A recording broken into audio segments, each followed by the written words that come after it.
6-on-6 offense.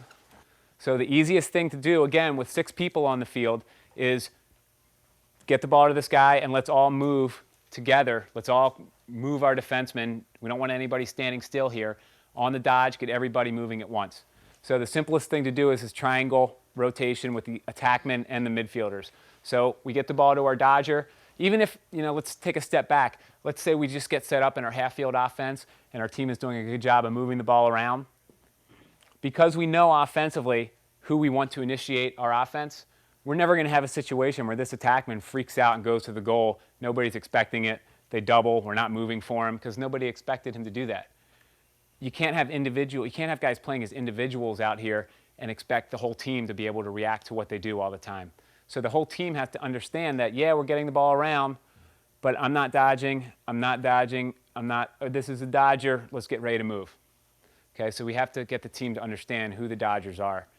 And that can be based on matchup and can be based on, honestly, at Princeton, we had to start our offense with a right-hander sweeping.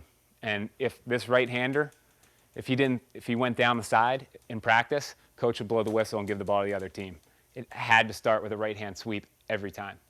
And so, it's not a bad thing to put a rule in like that. To start our offense, you have to do this every time. And if you're deliberate about it and disciplined about it, all of a sudden the team can start moving as a unit and seeing the benefits of that, and then you can let the reins off a little bit. But to get them all moving together, it's not a bad idea to set in some rules like that.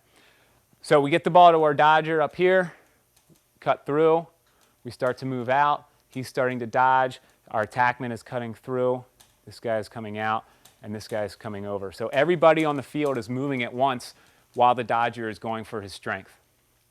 We're taking away potential sliders, and we're clearing room for our midi to dodge for his strength. I like to talk about all-even offense in 2 phases. A first phase dodge is a dodge where we're just initiating the offense. We're going to be going to the goal for our strength, and we're going to move everybody together. And it's a very scripted phase. Everybody knows exactly where they're supposed to move. You can write it up like this. It's really scripted. And then I like to talk about a second phase of offense that occurs after that first phase is made, first phase dodge is made. Let's say a defense slides to him. We want this midfielder to make one pass, have that guy transfer the ball one more time, and then after that second pass, we can get to our second phase dodge. So the rhythm that we start to play with on offense is dodge. If a slide comes, pass, pass, dodge again. Dodge, pass, pass, dodge. So if everybody in the offense is aware of that rhythm that we're trying to play with, if I'm an attackman who's coming out here to the side, I'm the outlet for the midi, and I catch the ball from him, I'm not really even looking to feed or dodge or do anything other with the ball than zip it as quickly as I can to the backside, get it through X, and have this guy attack. Dodge, pass, pass, dodge. So you're trying to get the defense to shift to one side of the field with a hard dodge, quickly make 2 passes, and attack the backside.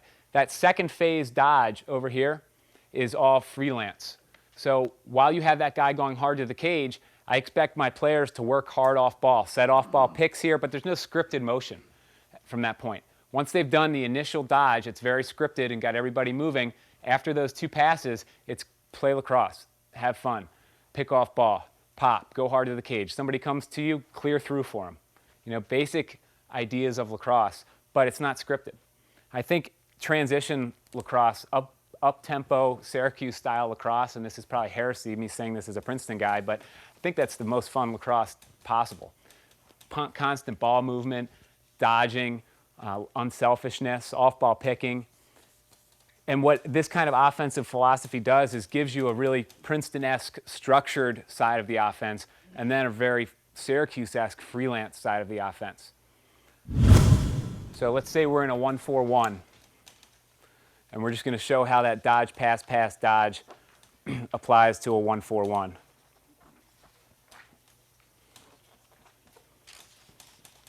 Okay, we identify who the dodger is. Let's say this is the guy up top.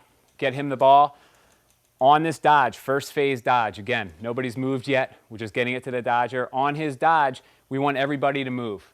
So how are we going to get all these guys to move?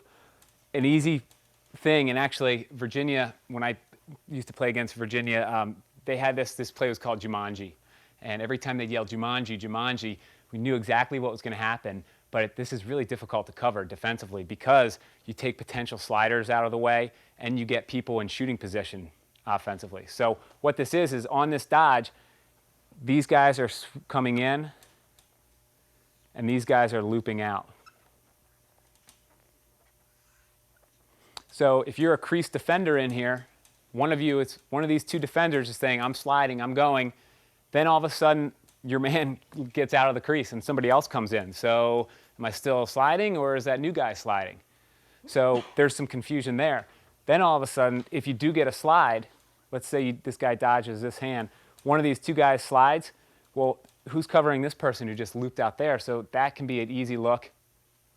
So that's our initial dodge. Slide comes, pass.